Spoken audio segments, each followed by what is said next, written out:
हमारे रिट्रीट के द्वारा आइए हम सीनियर पास्टर के संदेश को सुनेंगे जो कि प्रकाशित वाक्य का 59वां सत्र है।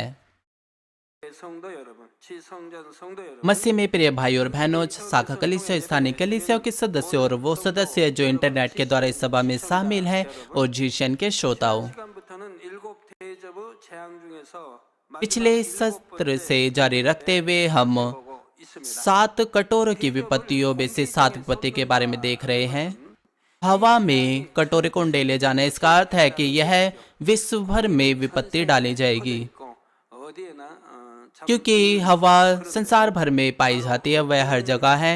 यह दर्शाता है कि यह विश्वव्यापी आपदा होगी, 공기를 통해서는 어디든지 갈 수 있는 것처럼 क्योंकि जो हवा है वह हर जगह जाती है। तो जो कटोरे की जो विपत्ति है वह हवा पर उंडेली जाती है और वह पूरे संसार को खा जाएगी, उसे निगल जाएगी। 막바지 ठोस रूप से कहें तो यह दिखाता है कि बड़े स्तर पर जो परमाणु युद्ध है वह 7 साल के महाक्लेश के अंत में छिड़ जाएगा। बेशक इस विश्व यानी कि इस परमाणु युद्ध से पहले तीसरा विश्व युद्ध होगा, परंतु यह जो अंतिम परमाणु युद्ध होगा यह पूरी तरह से पृथ्वी को नष्ट कर देगा। 완전히 파괴된 상황에 जो पृथ्वी है वह 물이 되며 ना ठीक होने वाली स्थिति में पड़ जाएगी और इस समय जो पृथ्वी है पूरी तरह से नष्ट हो जाएगी और 7 साल का 다시 그 अंत आ जाएगा और हमारे प्रभु इस पृथ्वी पर वापस आ जाएंगे और प्रभु पृथ्वी, आकाश और समुद्र को पुनः बनाएंगे और 1000 वर्ष का राज्य शुरू हो जाएगा। 하는 자원의 확보를 놓고 जो परमाणु युद्ध है वह पूरी तरह से सारी पृथ्वी को नष्ट कर देगा। वो इसलिए होगा क्योंकि वे तेल के भंडार को प्राप्त करने की कोशिश करेंगे। आज भी बहुत से जो देश हैं वे 한다고 하자. तेल के बजाय वे वैकल्पिक ऊर्जा का इस्तेमाल करने, उसको इजाद करने की कोशिश करते हैं।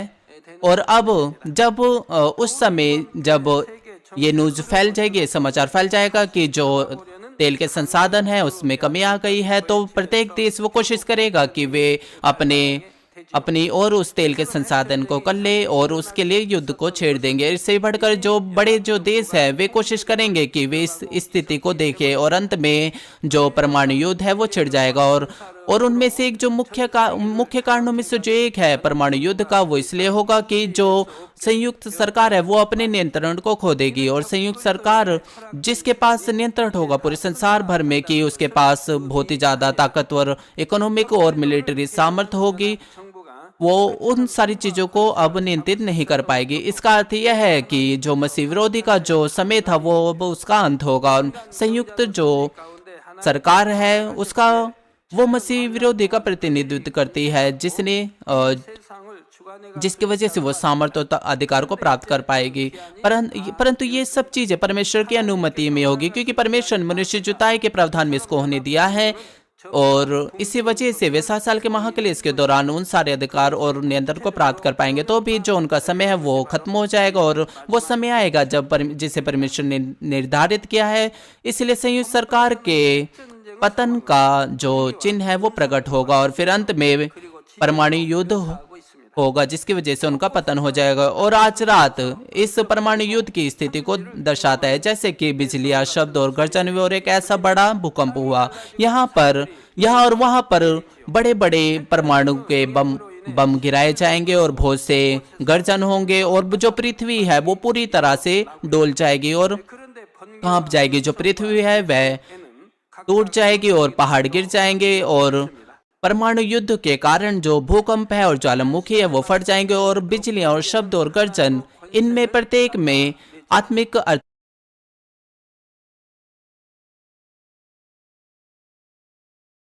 पाया जाता है। जैसे कि मैंने आपको पिछले सत्र में बताया था, यहाँ पर जो बिजलियां हैं वह परमेश्वर के अधिकार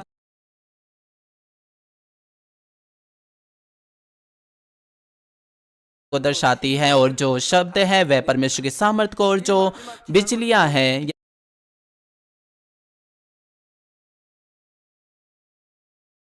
यानी कि जो गर्जन है वे परमेश्वर के क्रोध को दर्शाते हैं। इसका अर्थ है कि परमेश्वर का जो न्याय है वह अंतिम विपत्तियों पे खड़ा होगा। और जो न्याय का फैसला है वह उन पर आ पड़ेगा जो परमेश्वर के विरुद्ध में खड़े होंगे और जिन्होंने बुराई को इकट्ठा किया है। और परिणाम स्वरूप प्रकाशिता के 16 अध्याय 19 पद के पहले हिस्से में इसके बारे में समझाया गया है। प्रकाशिता के 16 अध्याय 19 से 20 पद कहता है, उस बड़े नगर के 3 टुकड़े हो गए और जाति जाति के नगर गिर पड़े और बड़ा बाबुल का स्मरण परमेश्वर का यहाँ हुआ कि वह अपने क्रोध के जलजलाहट की मदिरा उसे पिलाए, और हर एक टापू अपनी जगह से टल गया और पहाड़ों का पता न लगा। 여기서 큰 성이란 어디를 말할까요? 계시록 यहाँ पर बड़े नगर, इस आयत में बड़े नगर क्या है? बड़े नगर जो प्रकाशिता के 11 अध्याय 8 पद में दर्शाए गए हैं वह इजराइल का यरूशलेम दर्शाता है। और जैसे कि आयत कहती है, और उनकी लोथें उस बड़े नगर के चौक में पड़ी रहेगी जो आत्मिक रूप से सदोम और मिस्र कहलाता है, और जहाँ उनका प्रभु भी क्रूस पर चढ़ाया गया था। और इसके कारण कुछ लोग कह सकते हैं कि ये जो बड़ा नगर है वह यरूशलेम को दर्शाता है। 그러나 오늘 본문의 큰 성은 영적인 परंतु आज रात की आयत में जो बड़ा नगर है वह उसमें आत्मिक अर्थ पाया जाता है। यह संयुक्त सरकार को दर्शाता है। प्रकाशित के 17 अध्याय 18 पद कहता है, और वह स्त्री जिससे तूने देखा वह बड़ा नगर है जो पृथ्वी के राजाओं पर राज्य करता है। और यहाँ पर भी जो बड़ा नगर है वह संयुक्त सरकार को दर्शाता है, 세계를 다스리고 있으니 그들을 क्योंकि जो बहुत से देश हैं वे एक सरकार को बनाएंगे और वे संसार को नियंत्रित कर लेंगे, और ये जो संयुक्त सरकार है वह बड़ा नगर है, बड़ा नगर कहलाएगी। और अब जब वे कहते हैं कि बड़े नगर के 3 टुकड़े हो गए, यह दिखाता है संयुक्त सरकार के पतन को, बल्कि इसका अर्थ है कि पूरा पतन, 갈래라 한 것은 पूरी तरह से पतन हो जाएगा। इसमें भी आत्मिक अर्थ पाया जाता है कि यह कहता है कि बड़े नगर के 3 टुकड़े हो गए। 즉 세 가지 इस यानी कि 3 टुकड़े होना, इसमें भी अर्थ पाया जाता है कि संयुक्त सरकार के 3 पतन होने के 3 कारण हैं। दूसरे शब्दों में ऐसे 3 कारण हैं कि जो संयुक्त सरकार के पतन होने का कारण बनेगी। सबसे पहला जो कारण है वो यह है कि आंतरिक संघर्ष और असहमति होगी। इसका मतलब यह है कि इसके सदस्य देशों के बीच जो आंतरिक असंतोष और संघर्ष बढ़ता जा रहा था उसे व्यक्त किया जाएगा। कुछ जो देश है वे ऐसा सोचेंगे कि उन्हें दूसरे देशों के द्वारा नीचा दिखाया जा रहा है, और जो दूसरे हैं वे अपने हानि के बारे में सोचेंगे, और दूसरे इस बार ऐसा सोचेंगे कि यहाँ तक कि हमने दूसरों के लिए बलिदान किया फिर भी उन्होंने हमारी प्रशंसा नहीं की, 못합니다. क्योंकि वे अपना लाभ ढूंढेंगे और वे दूसरे के पदों के बारे में सोचने में निष्फल हो जाएंगे। 대화가 될 수 वे केवल अपने ही बलिदान और अपने ही हानि के बारे में सोचेंगे। वे आमने सामने दूसरों से बातचीत करने के योग्य नहीं हो पाएंगे। वे केवल और भी ज्यादा, यह संघर्ष अधिक गंभीर हो जाएगा। यह हमारी व्यक्तिगत रिश्तों के बारे में भी इसमें लागू होता है। जैसे कि अगर आप दूसरे, यानी कि आप चाहते हैं दूसरे लोग मुझे समझे, पर इसके बजाय कि आप दूसरों को समझे, 버리지요. आप चाहते हैं कि और आप अपनी जो हानि है और अपना जो बलिदान है उसको ज्यादा बड़ा मानते हैं, दूसरों के बलिदान को याद रखने के बजाय। और दूसरी तरफ आप अपने बलिदान, यानी कि दूसरी तरफ 그러나 영의 आप दूसरों के बलिदान और दूसरे की हानि को बहुत कम समझते हैं अपनी तुलना में, और आप जल्दी उन्हें भूल जाते हैं। और इसके बजाय कि आप उन्हें सुने, आप चाहते हैं कि वो आपको सुने। और जो शारीरिक लोग हैं वे बुरी चीजों को याद रखते हैं और जल्द ही भली चीजों को भूल जाते हैं, परंतु जो आत्मिक जो लोग हैं वे बुरी बातों को भूल जाते हैं, फिर भी वे परमेश्वर से प्राप्त किया हुआ अनुग्रह नहीं भूलते और भली चीजों को नहीं भूलते। और इस तरह से वे अलग होते हैं, क्योंकि जो आत्मा के लोग हैं वे केवल भली चीजों के बारे में सोचते हैं। इसका उल्टा जो शारीरिक लोग हैं उनके अंदर प्रवृत्ति होती है कि वे बुरी चीजों को भूलते नहीं है। इसके बजाय वे कोशिश करें कि भूलने की, परंतु जल्द ही वे उनको याद करते हैं, क्योंकि वे इनके हृदय के गहराइयों में रहती है। वे दूसरे व्यक्ति के प्रति असंतोष दुर्भावनाओं को दबा देते हैं, फिर उसके विरुद्ध क्रोध में फूट पड़ते हैं। मैं यह नहीं कह रहा कि आपको इस तरह की दुर्भावनाओं को प्रकट करना है जब कभी भी आप उन्हें अपने अंदर पाएं, परंतु आपको अपने हृदय से ही उन दुर्भावनाओं को निकाल फेंकना है। ऐसा लगता है कि कुछ क्षण के लिए आपने उन दुर्भावनाओं को दबा दिया है, परंतु अंत में आपका जो गुस्सा है वो फूट पड़ेगा और अंत में यह बहुत बड़ी समस्या बन जाएगी। इसी तरह से जो असंतुष्टि और दुर्भावना दबी हुई थी वे प्रकट हो जाएंगे और वो संयुक्त सरकार के पतन का कारण बनेगी। और दूसरा कारण वो बाहरी तत्व है जो संयुक्त सरकार के एक पतन का कारण बनेगी, यानी कि बाहरी ताकतों के साथ कलह और संघर्ष। 흔들리면서 그동안 잠자 잠잠했던 나머지 세력들이 जो संयुक्त सरकार के ताकत प्राप्त करने से पहले संसार में 3 ताकतें होंगी और फिर बाद में जो यूरोपियन संघ है यानी कि संयुक्त सरकार वो नियंत्रण को हथिया लेगी और इसके बाद संयुक्त सरकार की जो नींवें हैं वो हिल जाएंगी और ये जो खामोश ताकतें हैं वे एक बार फिर संयुक्त सरकार को यानी कि चुनौती देंगे और वे संयुक्त सरकार की नीति और आदेशों के विरुद्ध में खड़ी होंगी और वे जो ताकतें हैं वे संयुक्त सरकार को चुनौती देंगे और अपने लाभ के लिए उनसे युद्ध करेंगे और जो संयुक्त सरकार है वे अपनी सामर्थ्य को खो देगी। और तीसरा कारण जो संयुक्त सरकार के पतन का कारण बनेगी वो है धर्म। संयुक्त सरकार जो मसीह विरोधी के प्रतिनिधि के रूप में काम करेगी दुनिया को अधिक आसानी से नियंत्रित करने के लिए एक धर्म की स्थापना करेगी। वे धर्म के सिद्धांत को सामने रखने के इस प्रकार के शारीरिक ज्ञान का उपयोग पूरी दुनिया को धार्मिक विचारधारा में एकजुट करने के लिए उद्देश्य से करेगी। मैं पहले ही बता चुका हूं कि यह धर्म बाहर से परमेश्वर और प्रभु में विश्वास करने का दावा करता है लेकिन वास्तव में परमेश्वर के विरुद्ध खड़ा होता है। चूंकि वे एक राजनीतिक उद्देश्य के साथ धर्म को सामने रखते हैं इसलिए वे चालाकी से सत्य को बिगाड़ देते हैं। धार्मिक मेल मिलाप पर जोर देकर भिन्न भिन्न धर्म वालों को अपनी सीमा में लेके आ जाते हैं। वे एक परमेश्वर की आराधना करने के बजाय वे अन्य विदेशी गैर यहूदी मसीह धर्मों के साथ समझौता करते हैं। आमतौर पर वे दूसरे धर्मों को तो अपनी ओर खींचने की कोशिश करते हैं, उनके साथ एक होने की कोशिश करते हैं, परंतु वास्तव में यह सत्य को बिगाड़ना है और यह परमेश्वर की इच्छा के विरुद्ध में है। क्या आज भी ऐसा नहीं है? शांति के लिए जो लोग हैं वे दूसरे धर्मों के साथ जो दूसरे ईश्वर पर विश्वास करते हैं उनके साथ एक होने की कोशिश करते हैं और उनके साथ रहने की कोशिश करते हैं। यहाँ तक कि परमेश्वर ने 10 आज्ञाओं में साफ रूप से बता दिया है कि तुम मुझे छोड़ दूसरों को ईश्वर करके ना मानना। मसीहत सहित विभिन्न धार्मिक समूह एक साथ इकट्ठा होंगे और धार्मिक सुलह के नाम पर विभिन्न गतिविधियां करते हैं और आज भी ऐसी गतिविधियां चल रही है जहां पर कहा जाता है कि हर एक धर्म उद्धार की ओर ले जाता है और यह धर्म धार्मिक बहुलवाद है। इसके बजाय कि उद्धार केवल परमेश्वर की ओर से है, केवल यीशु मसीह हमारा उद्धार करता है, केवल वही हमारे पापों को क्षमा कर सकता है। बाइबल ने साफ रूप से बता दिया है कि कोई भी स्वर्ग के नीचे और मनुष्य में कोई भी दूसरा नाम नहीं दिया गया जिसके द्वारा हम बचाए जा सके। परंतु वे शांति रखने के लिए वे दूसरों से मेल मिलाप रखेंगे और उनके साथ एक हो जाएंगे। वे जोर देकर कहते हैं कि यह एक अधिक सहनीय, व्यापक दिमाग और तर्कसंगत सोच है। इस तरह की विचारधारा का समर्थन करने वाला धर्म संयुक्त सरकार की धार्मिक कठपुतली की भूमिका निभाता है और इस तरह के धर्म का जो रूप है वह संसार भर के जो धर्म का जो बंधन है उसमें बांध देगा और फिर 7 साल के महाक्लेश के अंत में धार्मिक क्षेत्र में विवाद उत्पन्न होंगे, धार्मिक बंधन टूट जाएंगे, धार्मिक अविश्वास बढ़ जाएगा और 3 कारकों अंदर बाहर और धार्मिक से उत्पन्न होने वाली कलह संयुक्त सरकार के पतन को बढ़ा देगी।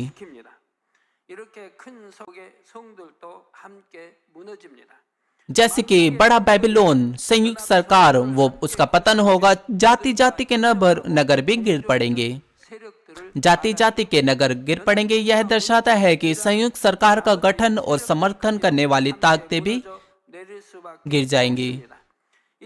संयुक्त सरकार जैसे गिर जाएगी, ये जो ताकतें हैं उनके पास और कोई कारण नहीं होगा, वे भी उसी के साथ गिर जाएंगे।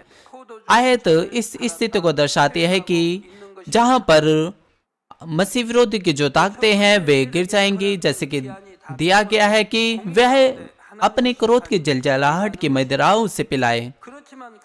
जब वो समय आएगा जिसे परमेश्वर ने मसीह विरोधियों की ताकतों को दिया था वो खत्म हो जाएगा और परमेश्वर का न्याय उन पर आ पड़ेगा। तो भी तथ्य यह है कि ये जो न्याय है वो उन्होंने खुद अपनी ही बुराई के कारण अपने ऊपर लाया है।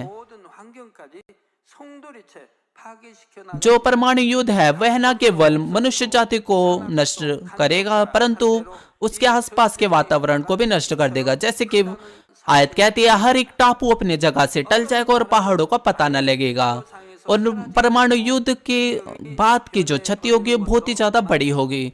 कुछ जो देश है पूरी तरह से मानचित्र से गायब हो जाएंगे, यहाँ तक कि जो नक्शा साजी है पृथ्वी की वो पूरी तरह से बदल जाएगी।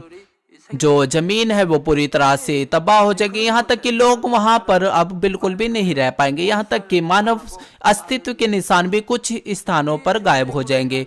ऐसा इसलिए क्योंकि लोग उन जगहों पर रहते थे, इसलिए वो वहां से गायब हो जाएंगे। प्रकाशित वाक्य 16 अध्याय 21 पद लगातार बताता है इस स्थिति के बारे में कि किस प्रकार का क्षति परमाणु युद्ध के द्वारा होगी। यह कहता है कि आकाश से मनुष्य पर मन मन भर के बड़े ओले गिरे और इसलिए कि वह विपत्ति बहुत ही भारी थी। उन लोगों ने ओलों की विपत्ति के कारण परमेश्वर की निंदा की। 에서는 화폐의 단위이지만 구약 시대에는 약 35kg에 해당하는 무게. यह जो वचन है यह कहता है कि यह वचन बताता है कि आकाश से बड़े बड़े ओले गिरे। 떨어진다는 말이지요. 핵전쟁의 여파로 인해서 자연계가 완전히 파괴되므로 하늘로부터 क्योंकि परमाणु युद्ध के बाद जो प्रकृति है वो पूरी तरह से नष्ट हो जाएगी और 자, 그런데 이렇게 엄청난 कल्पना से बाहर जो 떨어진다는 말에는 विपत्तियां हैं वो आकाश से गिरने पड़ेगी। जैसे कि आयत कहती है कि बड़े बड़े ओले आसमान से गिरने लगे, स्वर्ग से गिरने लगे। इसका अर्थ यह भी है कि कई उपकरण जो आकाश में परिक्रमा करते हैं जैसे कि सैटेलाइट पृथ्वी पर गिर जाएंगे। 돌이키기는커녕 여전히 하나님을 जो दुष्ट लोग हैं वो इसके बावजूद भी, ये जो भारी विपत्ति है उसके बावजूद भी वे पश्चाताप नहीं करेंगे परंतु परमेश्वर के नाम की निंदा करेंगे। 인간들의 악함 때문에 आयत कहते हैं कि लोगों ने ओलों की विपत्ति के कारण परमेश्वर की निंदा की, यहाँ तक कि ये सब चीजें उनके ही बुराई के कारण है, इसके बावजूद कि वे परमेश्वर में परमेश्वर की निंदा करेंगे। 하나님이 그렇게 명예상 것은 आनिरा 이 말입니다. यानी कि मनुष्य की बुराई के कारण जो प्रकृति है वह नष्ट हो जाएगी और बड़े बड़ी जो विपत्ति है वे उन पर आ पड़ेगी। और यह परमेश्वर नहीं है जो उन सब चीजों को करता है। परमेश्वर बस मनुष्य जाति को भलाई और शांति देना चाहता है और वह नहीं चाहता कि वे युद्ध करे, परंतु ये सब कुछ मनुष्य की बुराई के कारण होगा। 그나마 यहाँ तक कि फिर भी वे परमेश्वर पर दोष लगाएंगे और यह वह समय है जब उनकी धार्मिक मान्यता की वे परमेश्वर की आराधना करते हैं कम से कम बाहरी रूप से वो टूट जाएगी। 있느냐 하면 इसलिए 하나님을 욕하고 लोग बिना सोचे समझे परमेश्वर पर 환란의 막바지는 दोष लगाएंगे, उसकी निंदा करेंगे, यह कहते हुए कि अब परमेश्वर कहाँ पर है। और इस तरह को करने के द्वारा जो 7 साल का महाक्लेश के अंत में जो संसार है वह अंधकार और उथल पुथल में पड़ जाएगा और वहां पर भलाई की कोई किरण नहीं पाई जाएगी। और आइए अब हम प्रकाशितता के 17 अध्याय में चलेंगे। प्रकाशितता के 17 अध्याय वह मसीह विरोधी की ताकतों की सच्चाई को प्रकट करता है पूरे संसार भर के सामने। प्रकाशितता के 17 अध्याय 1 पद कहता है, और जिन 7 स्वर्गदूतों के पास वे 7 कटोरे थे उनमें से एक ने आकर कहा, एक मुझसे यह कहा कि इधर आ, मैं तुझे उस बड़ी वेश्या का दंड दिखाऊं जो बहुत से पानियों पर बैठी है। 성의 머리된 자입니다. 영적으로 यहाँ पर जो बड़ी वेश्या है वह बड़े नगर के प्रधान को दर्शाती है। 또한 적그리스도 आत्मिक रूप से यह लूसीफर है और शारीरिक रूप से कहें तो यह 그런데 मसीह विरोधी है जो पूरी पृथ्वी को नियंत्रित करता है। 정확한 और साथ ही यह उनको दर्शाता है संयुक्त 따라서 सरकार के प्रधान को जो मसीह विरोधी का प्रतिनिधित्व करता है, दुष्ट आत्माओं का। 받는 और जो दुष्ट आत्माओं का यह संसार भी अपने केंद्र में लूसीफर के साथ सख्त क्रम में काम करती है। इसलिए जो लूसीफर की जो इच्छा है यानी कि वो अजगर अर्थात ड्रैगन्स तक और शैतान तक और दुष्ट तक और मसीह विरोधी की सेनाओं तक पहुंचाई जाती है जो उनके द्वारा नियंत्रित किए जाते हैं। और इसी कारण से यहाँ तक कि जो बड़ी वेश्या है वो सीधे रूप से लूसीफर को दर्शाती है इस पर। और इसका अर्थ यह भी है कि यह अंधकार की ताकतों को दर्शाती है। और आयत कहती है कि बड़ी वेश्या बहुत से पानियों पर बैठी है। इसके बारे में अगले सत्र में आगे समझेंगे। प्रकाशितता के 17 अध्याय 15 पद कहते हैं, फिर उसने मुझसे कहा कि जो पानी तू ने देखे जिन पर वेश्या बैठी है वे लोग और भीड़ और जाति और भाषा हैं। 을 의미하지만 여기 यह बताता है कि वो बड़े पानी क्या है जिन पर बड़ी वेश्या बैठी है। आत्मिक रूप से जो पानी है वह वचन को दर्शाता है, परंतु इस वचन में ये इसका अलग ही अर्थ है। 많은 나라 यह दर्शाता है मसीह विरोधी की ताकत को जो संसार को नियंत्रित करेगा। 하며 조정해 나갔지요. जैसे कि वचन में दर्शाया गया है, बहुत से पानी यानी कि बहुत से जो जातियां हैं और लोग हैं जो अपने आप को संयुक्त सरकार के साथ एक कर लेंगे और उसकी सहायता करेंगे। इसलिए जो मसीह विरोधी की जो ताकतें हैं वे उन पर नेतृत्व करेगी और उन पर शासन करेगी संयुक्त सरकार के द्वारा। और इस स्थिति को दर्शाने के द्वारा आयत कहती है कि बड़ी वेश्या बहुत से पानियों पर बैठी है। प्रकाशिता के 17 अध्याय 2 पद कहता है, जिसके साथ पृथ्वी के राजाओं ने व्यभिचार किया और पृथ्वी के रहने वाले उसके व्यभिचार के मदिरा से मतवाले हो गए थे। पृथ्वी के राजा वे जाति जाति के राजा यानी कि प्रधानों को दर्शाती है, नेताओं को दर्शाती है जो संयुक्त सरकार के द्वारा नेतृत्व किए जाते हैं। वे अपने आप को संयुक्त सरकार के साथ एक कर लेंगे अपने ही देश के लाभों के कारण। और यह दर्शाता है कि वे लोग जो ताकतवर लोग हैं, जिनके पास लालच और स्वार्थीपन है, वे अपने ही लाभ और आदर और धन संपत्ति के लिए वो उनके पीछे चलेंगे। जो परमेश्वर पर विश्वास नहीं करते, जिनके पास सच्चा विश्वास नहीं है। और तथ्य यह है कि बड़ी वेश्या के साथ पृथ्वी के राजाओं ने व्यभिचार किया। इसका अर्थ यह है कि वे मसीह विरुद्ध के पीछे चलेंगे और परमेश्वर से दूर रहेंगे और परमेश्वर के विरुद्ध खड़े होंगे। और अब पृथ्वी के रहने वाले लोग वे उन लोगों को दर्शाते हैं जो इस संसार से संबंधित हैं। तथ्य यह है कि वे उसके व्यभिचार की मदिरा से मतवाले हो गए थे। इसका अर्थ यह है कि वे अंधकार में और हर प्रकार की बुराई और पापों में जीवन जीते हैं। विशेष रूप से वचन का कहने का कारण यह है कि उसके व्यभिचार की मदिरा से मतवाले हो गए। ऐसा इसलिए क्योंकि उनके जो बुरे काम है वे सत्य के अनुसार प्रकट हो जाएंगे। जब तक कि लोग सत्य को न जाने तो वे अपनी बुराई और अंधकार को एहसास नहीं कर पाते। जो आत्मिक क्षेत्र है, जो उनके आत्मिक क्षेत्र के जब दरवाजे वे खुलते हैं तो ऐसी बहुत सी बाइबल की घटनाओं को हम देख सकते हैं, जैसे कि मन्ना का नीचे आना और हमारे प्रभु का चेलों को देखते हुए स्वर्ग में उठाया जाना। बाइबल कहते हैं कि हमारे प्रभु बादलों में गायब हो गए। तो परमेश्वर ने बादलों को गायब क्यों नहीं किया जब प्रभु ऊपर उठाए जा रहे थे ताकि हम उसे देख सके? उसे बादलों से क्यों ढका गया? क्या आप सोच सकते हैं यह संभव हो सकता था उसके लिए कि वह लगातार वो चलता जाता? 5000 मीटर ऊपर जमीन से 5000 ऊपर जाना, वहां पर बहुत ही ज्यादा ठंड होती है, उसे सहा नहीं जा सकता। जब हम स्विट्जरलैंड गए थे, वहां पर 4000 मीटर की ऊंचाई पर हम गए थे। वहां पर बहुत ज्यादा ठंड थी और वो जो ठंड थी वो बहुत ज्यादा कड़ाके की ठंड थी और बहुत ठंडी ठंडी हवाएं बह रही थी और आप ऐसा महसूस करेंगे कि हवा आपको उड़ा के ले जाएगी और इसलिए आप अंदर रहना पसंद करेंगे। यह केवल तब होगा जब आप समुद्र तट से 4000 मीटर ऊपर जाएं। तो हमारे प्रभु कैसे लगातार ऊपर चलते जाते? 80 या 100 डिग्री से नीचे जो तापमान है, अगर वो कुछ है तो क्या होगा? अगर वह और ऊंचा चलता जाता तो फिर उसके तो थोड़ी हवा में भी सांस लेना मुश्किल होता। तो फिर हमारे प्रभु वो कैसे लगातार चलते जाते? इसलिए अगर आप आत्मिक क्षेत्र को नहीं जानते तो आप बाइबल को नहीं समझ सकते। साफ आत्मिक क्षेत्र के बारे में जो भी ज्ञान है, अगर आपके पास साफ ज्ञान है तो आप बाइबल के जो प्रकाशित वाक्य से यानी कि उत्पत्ति से लेकर प्रकाशित वाक्य जो भी प्रश्न है वो उनको आप सुलझा सकते हैं। आप बहुत सी बातों को पता लगा सकते हैं कि जो नूहा की पहाड़ में जो पानी है वो कैसे आया, और आप मन्ने के बारे में जान सकते हैं और आप ड्रैगन फ्लाई के बारे में जान सकते हैं जो सूरज से आती है। और आप समझ सकते हैं कि बाइबल में सितारे ने कैसे 3 मंजूसियों की अगुवाई की बैतलहम की, और आप समझ सकते हैं कि बादलों का दिखना और गायब होना। आप इन सारी चीजों को समझ सकते हैं।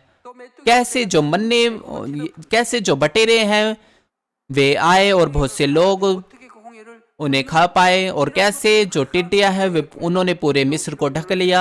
कैसे लाल समुद्र 2 भाग में बट गया और वे लाल समुद्र को पार करके चले गए। ये सारी चीजें आत्मिक क्षेत्र के बीच की जो गतिविधियां हैं उनके द्वारा आप समझ सकते हैं और आप उन्हें समझ सकते हैं केवल जब लोग सत्य को जाने।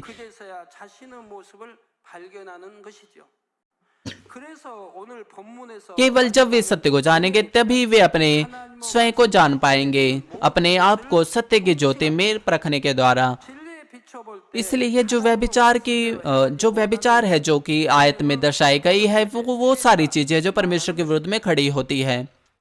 13절에 곧 सत्य की 성령으로 ज्योति में परमेश्वर के वचन के अनुसार जीवन न जीना वह दर्शाता है व्यभिचार की मदिरा से मतवाले होना। प्रकाशिता के 17 अध्याय 3 पद कहता है, तब वह मुझे आत्मा में जंगल को ले गया और मैंने लाल रंग के पशु पर जो निंदा के नामों से छिपा हुआ था, जिसके 7 सिर और 10 सींग थे, वे एक स्त्री को बैठे हुए देखा। 사도 요한을 이끌어 उस पर एक स्त्री को बैठे हुए देखा। इसका अर्थ यह नहीं कि पवित्र आत्मा वास्तव में प्रेरित पौलुस को जंगल में ले गया। 적그리스도의 정체에 대해 मसीह विरोधी की जो पहचान है वो प्रकट हो सके, इसलिए पवित्र आत्मा की प्रेरणा में वह उसे वहां ले गया। 했다 했는데 여자란 악한 영의 우두머린 लाल रंग के पशु पर बैठी हुई स्त्री जो इस वचन में है वह लूसीफर को दर्शाती है, जो कि दुष्ट आत्माओं की सरदार है। 라고 또 나오고 있- जैसे कि आप देख सकते हैं कि यह स्त्री के बारे में इसको दर्शाया गया है कि नहीं। 이 땅을 주관해 가던 लाल रंग का पशु एक सामान्य शब्द लूसीफर की कठपुतली के रूप में दुनिया को नियंत्रित करने वाली मसीह विरोधी की सभी ताकतों के लिए है। 어떤 것을 और तथ्य यह है कि लाल रंग के पशु पर बैठी हुई स्त्री का अर्थ यह है कि जो लूसीफर है वह सब चीजों को नियंत्रित करती है जो कुछ भी मसीह विरोधी करता है। 말이지요. यह दर्शाता है कि जो लूसीफर है वह वही है उन सारी सब चीजों के पीछे जो कुछ भी मसीह विरोधी के ताकतें करती है, जैसे कि मसीह परमेश्वर के विरोध में खड़े होना और बुरी बुरी योजनाओं को बनाना। 이 되었던 사 आयत कहती है कि पशु निंदा के नामों से छिपा हुआ है। वे वो नाम है जो पशु के प्रधान है, यानी कि जो पशु की मदद करते हैं और पशु की कठपुतलियां हैं। 적그리스도와 연합한 क्योंकि वे उसके पशु के साथ एक हो गए और वे परमेश्वर के विरुद्ध में खड़े हुए, वे निंदित हो गए और पशु में ये इस निंदा करने वाले लोग होते हैं जो मसीह विरोधी के साथ एकजुट हो जाते हैं। और पशु की वास्तविक प्रेरक ताकतें 그들 안에서는 일곱 वे यूरोप के हैं जो संयुक्त सरकार के मूल को बनाते हैं। जैसे कि आयत कहती है, पशु के 7 सिर और 10 सींग थे। संयुक्त सरकार में 7 प्रमुख राष्ट्रों के प्रधान और उनका समर्थन करने वाले 10 राष्ट्र शामिल हैं। 그렇다고 연합정부가 꼭 일곱 머리와 열 뿔이 되는 나라들로만 구성되었다는 뜻. लेकिन इसका मतलब यह नहीं कि संयुक्त सरकार में 7 सिर या 10 सिंह है। इसका मतलब है कि वे संयुक्त सरकार में मुख्य बल हैं। 자줏빛과 जैसे कि प्रकाशिता के 17 अध्याय 4 पद कहता है, यह स्त्री बैंजनी और क्रिमजी यानी कि लाल कपड़े पहने थी और सोने और बहुमूल्य मणि और मोतियों से सजी हुई थी। उसके हाथ में एक सोने का कटोरा था जो घृणित वस्तुओं से और उसके व्यभिचार के अशुद्ध वस्त्रों से भरा था। 빛 옷이란 왕과 같은 권세자가 입은 옷으로 जो बैंगनी जो वस्त्र हैं वह दर्शाते हैं राजाओं के वस्त्रों को और राजघराने के अधिकार को। यह दर्शाते हैं बड़े पद को और रैंक को। और क्रिमजी यानी कि लाल जो वस्त्र हैं वो इसका अर्थ है कि वह जो है वह अपनी बुराई में शारीरिक ज्ञान से भरपूर है। यशायाह 1 अध्याय 18 पद कहता है, यहोवा कहता है, आओ हम आपस में विवाद करें। तुम्हारे पाप चाहे लाल रंग के हो तो भी वे हिम के नए उजले हो जाएंगे, चाहे वे अर्गवानी रंग के हो वे उनके समान श्वेत हो जाएंगे। 금과 보석과 진주로 꾸몄다 했는데 이는 부귀와 명예와 권세를 वह सोने और बहुमूल्य मणि और मोतियों से सजी हुई थी। इसका अर्थ है कि उसके पास धन संपत्ति और अधिकार है। लूसीफर जो कि अंधकार के संसार की शासक है, उसके वह धन संपत्ति और अधिकार उनको देती है जो उसके शागिद हैं और मसीह विरोधी को और उसके पीछे चलने वालों को। और जिनके पास धन संपत्ति और अधिकार का लालच है वे मसीह विरोधी के साथ एक हो जाएंगे 7 साल के महाक्लेश के दौरान, ताकि वे इन सब चीजों को प्राप्त कर सके। इसलिए अब आयत कहती है, उसके हाथ में एक सोने का कटोरा था जो घृणित वस्तुओं से और उसके व्यभिचार के अशुद्ध वस्त्रों से भरा हुआ था। यह बताता है मसीह विरोधी की सच्चाई को, उसके सच्चे चरित्र को। 적그리스도의 실제 इससे कोई फर्क नहीं पड़ता कि उसके हाथ में सोने का प्याला कितना सामान्य दिखाई देता है। प्याले की सामग्री वास्तव में मसीह विरोधी की पहचान को प्रकट करती है। कटोरा जो घृणित वस्तुओं से और उसके व्यभिचार की अशुद्ध वस्तुओं से भरा हुआ था। इसके बावजूद भी 여러분들도 자기 유익이 되고 जो लोग हैं 물질이나 어떤 वो बिना सोचे समझे वो उसका पीछा करेंगे और उसके व्यभिचार की मदिरा को पिएंगे। 하나님 말씀을 जो लोग हैं जब वे कुछ चीजों को अपने लाभ के लिए पाते हैं तो वे परमेश्वर के वचन का भी उल्लंघन करते हैं और जो कुछ परमेश्वर उन्हें मना करता है वे उन चीजों को करते हैं और वे धार्मिकता के मार्ग से मुड़ जाते हैं। यहाँ तक कि पर जो बाइबल है वह उन सब चीजों को मना करती है, वे फिर भी परमेश्वर के वचन का उल्लंघन करते हैं अपने ही लाभ के पीछे चलने के द्वारा, और अंत में वे शैतान की योजनाओं में पड़ जाते हैं, उसकी चाल में पड़ जाते हैं, उसकी चाल में गिर जाते हैं और परिणाम स्वरूप वे समस्या को सामना करते हैं और परमेश्वर उनसे अपना मुख फेर लेता है। 사람들은 겉으로 보여지는 모습을 보고 쉽게 हम 현혹되기도 합니다. बड़ी वैश्य के बारे में अगले सत्र में और भी ज्यादा गहराई से देखेंगे। आइए मैं संदेश का निष्कर्ष दूं। मसीह में भाई और बहनों, जो लोग हैं 상대방의 진실을 वे बाहरी रूप से उन्हें लुभाया जा सकता है, वे बाहरी रूप से तो पवित्र हो सकते हैं, बाहरी रूप से तो दीन दिखाई पड़ सकते हैं, उसके द्वारा वो धोखा खा सकते हैं और वे अंधे हो सकते हैं धन संपत्ति और अधिकार के कारण, और वे सच्चे रंग को पहचानने में निष्फल हो सकते हैं। जैसे कि परंतु परमेश्वर हृदय को जांचता है। आपको भी दूसरों के हृदय को देखना है। जो संसार में जो मसीह विरोधी की से ताकतें हैं, जब वो प्रकट होंगी तो चाहे वे कितनी ही प्रशंसी यानी कि कितनी ही अच्छी क्यों ना दिखाई पड़े, 마찬가지입니다. वे फिर भी मीठी मीठी बातों से अपने आप को ठीक बताएंगे और आपके पास आएंगे बहुत से लाभों को देने के द्वारा। वे आपसे वादा करेंगे धन संपत्ति और अधिकार का बहुत से लाभ होगा, परंतु ये सारी चीजें इसलिए होंगी कि वे उनका जो सच्चा चरित्र है वो छुप जाए। और आज भी ऐसा ही होता है। बहुत से मामलों में शत्रु शैतान वो आपकी कमजोरियों को पकड़ता है और चालाकी से आपके पास आता है, और वे बाहरी रूप से तो अच्छी अच्छी बातों को करते हैं और अपनी सच्चाई को छिपाते हैं और मीठी मीठी बातों से आपको धोखा देते हैं। इसलिए आपको इन सारी बातों को अपने मन में रखना है। कुछ जो लोग हैं अपने ही लालच के कारण धोखा खाते हैं, अपने ही लालसाओं के कारण, यहाँ तक कि वे जानते हैं फिर भी उन्हें कभी भी धोखा नहीं खाना चाहिए। आपको हमेशा सत्य के वचन में जागृत रहना है। आपको अवश्य जानना चाहिए जो कुछ भी असत्य नहीं है उसको ठीक रूप से जानना चाहिए और उन्हें निकाल फेंकना चाहिए। इफिसियों 6:10-11 पद कहता है, निदान प्रभु में उसकी शक्ति के प्रभाव में बलवंत बनो, परमेश्वर के सारे हथियार बांध लो कि तुम शैतान की युक्तियों के सामने खड़े रह सको। आप शत्रु शैतान की युक्तियों के सामने खड़े रह सको, इसके लिए आपको पवित्र आत्मा की भरपूरी और प्रेरणा से भरे रहना चाहिए और पवित्र आत्मा के सामर्थ्य में भरे रहना चाहिए और अपने आप को परमेश्वर के वचन से सशक्त करना चाहिए। आपको परमेश्वर के वचन के पीछे चलना है, ज्योति में जीवन जीना है, जो वचन में जीवन जीना है। आपको प्रार्थना करनी है, आपको पवित्र आत्मा की भरपूरी और प्रेरणा को प्राप्त करना है, यहाँ तक कि आप एक नए विश्वासी क्यों ना हो, यहाँ तक कि जो नए विश्वासी है, यहाँ तक और साथ ही जो आत्मा का जन है, वे पवित्र आत्मा की भरपूरी और प्रेरणा को प्राप्त कर सकते हैं जब वे मेहनत से प्रार्थना करते हैं, परमेश्वर के वचन के अनुसार जीवन जीते हैं। अगर वे लगातार विश्वास के जीवन में चलते जाएं बिना प्रार्थना को रोके, तो फिर वे ज्योति में जीवन जी सकते हैं मेहनत के साथ और अपनी आंखें यरूशलेम की ओर लगाए रख सकते हैं और आत्मा से और उसकी प्रेरणा में भरे रह सकते हैं, और साथ ही उन्हें आत्मिक योग्यता भी दी जाएंगी। परंतु अगर वे अपने विश्वास के जीवन में रुक जाएं और पीछे मुड़कर देखने लगे, तो फिर वे लूत की पत्नी के समान है जो नमक का खंभा बन गई थी। आपको केवल नए यरूशलेम और स्वर्ग की ओर देखना है। परंतु क्या चीजें हैं जो आपको संसार की ओर फेंक देती है और आप फिर दोबारा संसार की ओर देखने लगते हैं? किस चीज के लिए? इसलिए आप अनुग्रह से गिर जाते हैं, आप भरपूरी को खो देते हैं और जो आप शैतान को मौका देते हैं कि वो आपको थाम ले।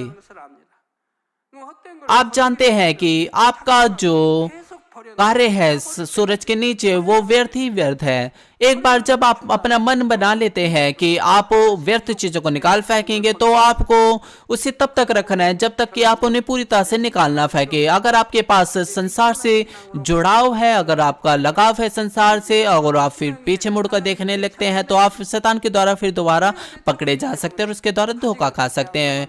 और लगातार आप पवित्र आत्मा की भरपूरी को खो सकते हैं और आपका जो विश्वास है वो एक गुनगुने विश्वास में बदल सकता है। परमेश्वर आपको चेतावनी देता है कि वह आपको जो गुनगुना विश्वास है वो उसको थूक डालेगा, और जब वह आपको थूक डालेगा तो आप बहुत सी समस्या और बीमारियों का सामना करेंगे और बहुत सी पत्तियों का सामना करेंगे। इसलिए कुछ कहते हैं कि मैं तो बहुत ज्यादा गर्म जोशीला मसीह जीवन जीता था, मैं तो प्रार्थना करता था, मैं तो कोर मेंबर के सदस्य के रूप में सेवा देता था, ग्रुप लीडर के रूप में, सेल लीडर और संडे स्कूल के टीचर के रूप में सेवा देता था। वे अपने आप में इस तरह से घमंड करते हैं, परंतु यह जो घमंड है वो बहुत ही ज्यादा शर्मनाक है। उन्हें इन चीजों को पहले ही नहीं कहना चाहिए। वे बहुत ज्यादा घमंडी होते हैं कि वे तो पहले बहुत अच्छे विश्वासी थे, वे तो अच्छे विश्वासी थे, परंतु क्यों उन्होंने पीछे मुड़कर देखा, क्यों वे भरवामे में आए, वे क्यों फिर संसार में गिर गए। वे इसका अर्थ है कि वे अच्छे विश्वासी नहीं थे। उन्होंने एक गलत मसीह जीवन जिया है क्योंकि उन्होंने सत्य को जाना। क्योंकि आप सत्य को जानते, इसलिए आपको इन बातों का इस्तेमाल नहीं करना है। कुछ लोग कहते हैं कि मेरा जो विश्वास है वो चला गया। ऐसा नहीं होता है। आपका विश्वास कैसे जा सकता है? हाँ, ये संभव है कि जो अनुग्रह है वो जा सकता है। जब आप प्रार्थना करना रोक देते हैं तो फिर जो अनुग्रह है वो आना बंद हो जाता है, वो चला जा सकता है। परंतु जो विश्वास है वो कैसे जा सकता है? जब आप उसको एक बार प्राप्त कर लेते हैं। विश्वास वो ऐसी कुछ चीज नहीं जो बदल जाता है। जो नए विश्वासी है वे बिना सच्चे विश्वास के भी उनके अंदर शंका हो सकती है, परंतु अपने हृदय में विश्वास को प्राप्त करने की प्रक्रिया में उनका जो विश्वास है वो बढ़ सकता है। 온전한 믿음은 절대로 믿음이 떨어지는 게 아니에요. 떨어질 수가 없는 거예요. 아무리 세월이 흘러도 떨어지지 않아요. इसलिए आपको ईमानदार हृदय को प्राप्त करना है और यानी कि यीशु मसीह के हृदय को प्राप्त करना है। आप हर प्रकार की बुराई और पापों को निकाल फेंकना है आपको और पवित्र होना है। और हर कोई, ये कलर कौन सा है, ये रंग कौन सा है, क्या ये काला कलर है? अगर कोई भी इसे काला कलर सोचता है तो अपना हाथ उठाए। 색이라고 여러분 믿는 और अब अगर मैं ये कहूं कि यह सफेद है तो क्या ये सही है? जब आप इसे देखते हैं तो आप देख सकते हैं कि हाँ ये सफेद है। आप विश्वास करते हैं कि ये सफेद है। क्या आपका विश्वास सच्चा है या नहीं? 이런 색도 आप विश्वास करते हैं कि ये सफेद है तो आपका जो विश्वास है वो सिद्ध है कि नहीं? 믿음은 변하지 않는 यह सिद्ध है। 믿기 전에는 तो क्या संभव है कि 10 या 20 साल बाद ये आप विश्वास कर लेंगे कि ये काला हो जाएगा? नहीं, ये सफेद ही रहेगा। 이런 것은 आपका जो विश्वास है वो कभी नहीं बदलेगा। 믿을 때는 그 믿음은 변하지 않는 것이라 이 말이에요. विश्वास करने से पहले आपके अंदर शंका हो सकती है कि क्या ये लाल है या फिर नीला है, परंतु जब आपके पास सिद्ध विश्वास होगा तो फिर आप निश्चित रूप से आप इसे सफेद ही कहेंगे और ये विश्वास कभी नहीं बदलेगा। एक बार जब आप किसी चीज पर विश्वास कर लेंगे तो वो कभी चीज नहीं बदलती। मान लीजिए आपके जो माता पिता है जिन्होंने आपको जन्म दिया, उन्होंने आपको किसी कारण से छोड़ दिया और वे चले गए और आपको पीछे छोड़ दिया। आपके जो माता पिता है वो आपको छोड़कर चले गए जब आप 10 साल के थे और आप अपनी माता से मिलते हैं 10 साल के बाद और आप उन्हें 10 साल में फिर दोबारा देखते हैं जिन्होंने आपको छोड़ दिया था। तो फिर क्या आप उनके चेहरे को जान पाएंगे, पहचान पाएंगे? हाँ, आप उन्हें पहचान पाएंगे। आपको याद होगा क्योंकि आप 10 साल के थे उस समय। 괘씸한 엄마 आप कह सकते हैं कि 10 साल हो गए हैं, क्या यह वो नहीं जिसने मुझे जन्म दिया था? 엄마라고 यहाँ तक कि उन्होंने आपके साथ गलत चीजें की हैं, परंतु निश्चित रूप से सत्य यह है कि उन्होंने आपको जन्म दिया है। और आपका जो ये विश्वास है इस तथ्य में कि आपकी माता ने आपको जन्म दिया है वो कभी नहीं बदलेगा। बेशक आप उससे माँ कहने में ना कह सकते हैं, परंतु यह कहते हुए कि वह मेरी माता नहीं है, 미혹도 안 받는 것이고 वो कैसे मुझे भूल सकती है, परंतु आपके हृदय की गहराई में आप इसे इनकार नहीं कर सकते कि वह आपकी माता है। इसी तरह से आपका जो सिद्ध विश्वास है वो कभी नहीं बदलता है, वह बदल ही नहीं सकता। आपको इसी तरह का सिद्ध विश्वास प्राप्त करना है। 하나님 앞에 इसलिए फिर आप धोखा नहीं खाएंगे, आप बाएं या दाएं नहीं मुड़ेंगे, आप डगमगाएंगे नहीं, आप विश्वास की चट्टान पर खड़े होंगे। परंतु बिना इस विश्वास के कुछ जो लोग हैं वे गलत फहमी में रहते हैं और परमेश्वर से वाचा बांध लेते हैं 어려워 봐요. 약속을 वो कहते हैं कि परमेश्वर मैं वादा करता हूँ कि मैं एक पास्टर बनूंगा, मैं वादा करता हूँ कि मैं ये करूंगा, मैं वादा करता हूँ कि मैं हर सुबह मैं उपवास रखूंगा, मैं वादा करता हूँ कि मैं अपने आय का महीने में 2 बार दसवांश दूंगा। वे इस तरह के वायदे करते हैं परमेश्वर से जब उनके पास कुछ ही समय के लिए जोशीलापन होता है, परंतु जब वे अपने आप को कठिन परिस्थितियों में पाते हैं तो वो अपना मन बदल देते हैं और उन्हें तोड़ देते हैं, यहाँ तक कि वे जानते हैं कि उन्हें परमेश्वर से वाचा को बनाए रखना है जो भी उन्होंने बांधी है। बहुत से जो लोगों की संख्या है वे लोगों से वायदों को करते हैं और अपना मन बदल देते हैं, और एक बार जब आप ईमानदार हृदय प्राप्त कर लेंगे, सिद्ध विश्वास प्राप्त कर लेंगे, तो आप अपने मन को नहीं बदलेंगे, अपने वादों को नहीं तोड़ेंगे, ना ही आप कोई शंका करेंगे। इसलिए आपको पवित्र आत्मा की भरपूरी और प्रेरणा को प्राप्त करना है, पवित्र आत्मा के सामर्थ्य में, और अपने आप को परमेश्वर के वचन से सशक्त करना है। बेशक आपको जोशीली प्रार्थनाएं भी करनी है, इसलिए मैं आशा करता हूं कि आप ऐसा करेंगे और इसको करने के द्वारा आप एक आत्मिक लड़ाई को विजय प्राप्त करेंगे और एक आशीषित जीवन जीने पाएंगे। यीशु मसीह के नाम से मैं प्रार्थना करता हूँ, आमीन। आइए हम वचन पर विचार करते हुए प्रार्थना करेंगे।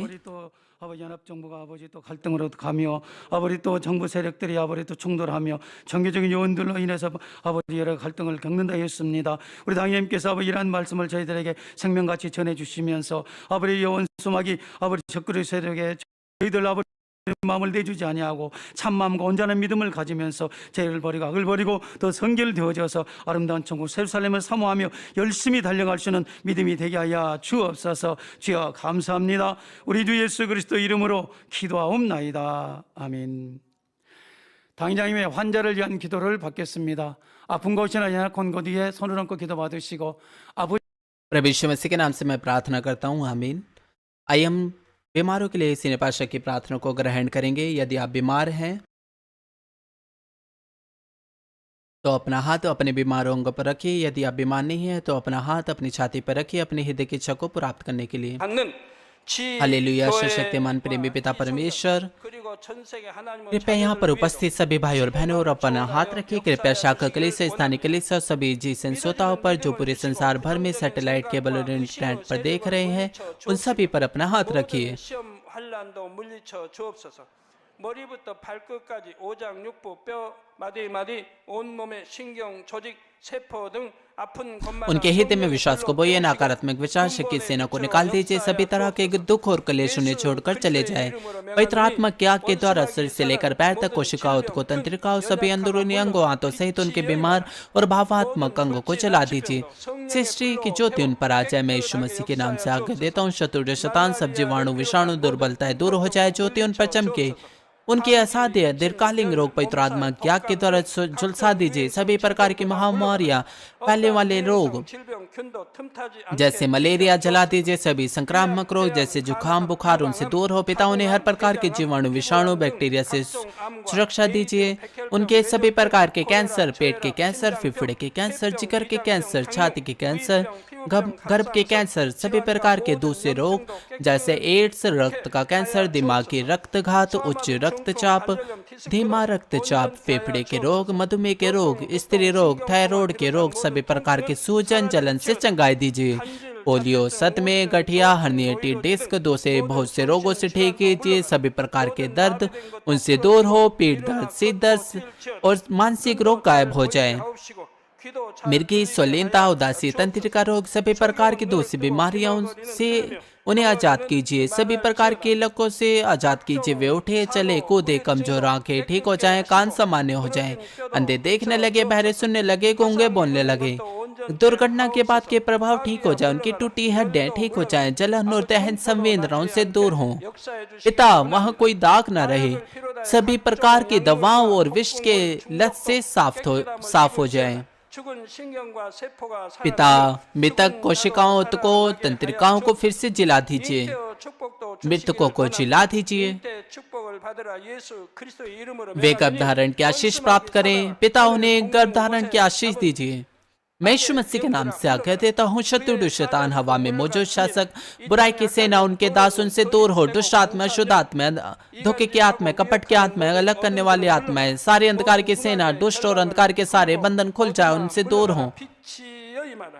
ज्योति उन पर चमक जाए। पिता उन्हें प्रार्थना में चलाने की ताकत दीजिए, पापों को निकाल देने के सामर्थ्य का अधिकार दीजिए, वे पवित्र बन जाए। जैसे उनकी आत्मा समृद्ध होती है, वे अच्छे स्वस्थ में बने रहे। 주시기를 원합니다. 한 주간도 모든 사고와 재앙으로부터 지켜주시고 उनके परिवारों में भी सुसमाचार का प्रचार किया जाए। उन्हें सभी प्रकार की दुर्घटना और विपत्तियों से सुरक्षा दीजिए।